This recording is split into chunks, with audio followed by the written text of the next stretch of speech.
With the newly anointed Senator Risa Hontiveros at the helm of a broken opposition, what would this mean for checks and balances in government and democracy in general? That big question and more with political analyst Dindo Manhit. Welcome to The Big Story, Professor. Hi, good evening, Gretchen. Good evening to all your televiewers. All right, Professor Manhit, under the leadership of Senator Risa Hontiveros, how do you see the minority bloc in the Senate forming? And I guess the more important question would be, would they have a significant voice and significant numbers for checks and balances? I think it will be a hard work for Senator Risa. And you also have to accept that I think she will be partnered with Senator Coco Pimentel, who I heard decided to be part of the minority. So we see the two of them will be in tandem in creating the checks and balance, in making government more accountable, more transparent, and maybe more responsive in their action. That is the role of a legislator, to have oversight over actions of the executive. Who else do you see moving to the minority bloc of the opposition?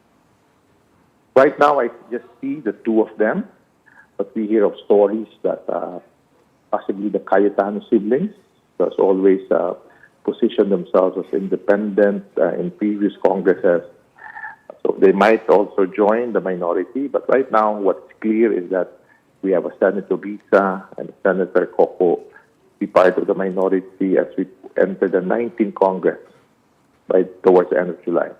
Now, Senator Risa Hontiveros earlier conceded that the opposition took a beating in the past elections, and with that knowledge, and also she voiced out against fake news. With all of that, what do you think are the lessons that need to be learned to form a formidable opposition that the public actually believes in?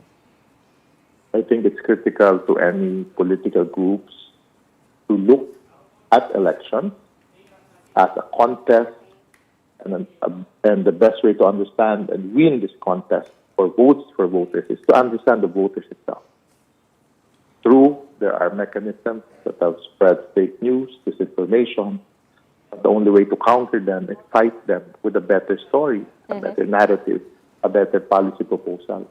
You cannot simply force your way of thinking to the Filipino voters, because at the end of the day, elections are about voters. But I've always called it a voter-centered campaign. We saw it as early as the first surveys that we ran in the Institute in October.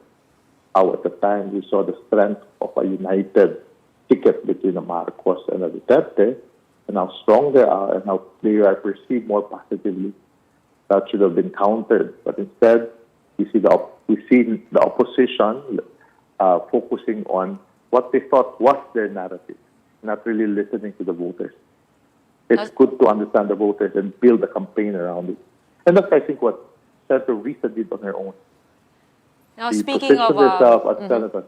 Speaking of what we picked up from the past elections, of course, one of the things that came out of that, was born out of that, was the Pink Movement and the Angat Buhay NGO.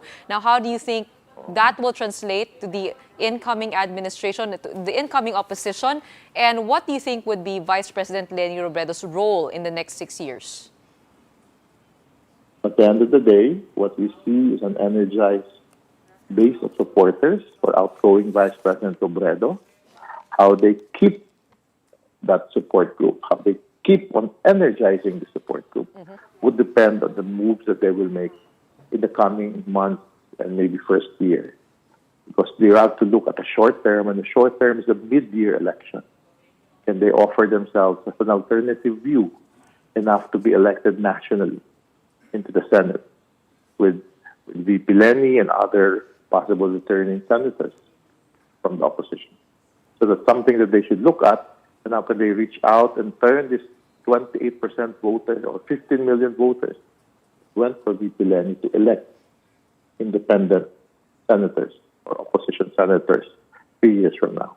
All right, well, definitely a lot of lessons to learn from the past elections. Maraming salamat. That was Mr. Dindo Manhit, political analyst.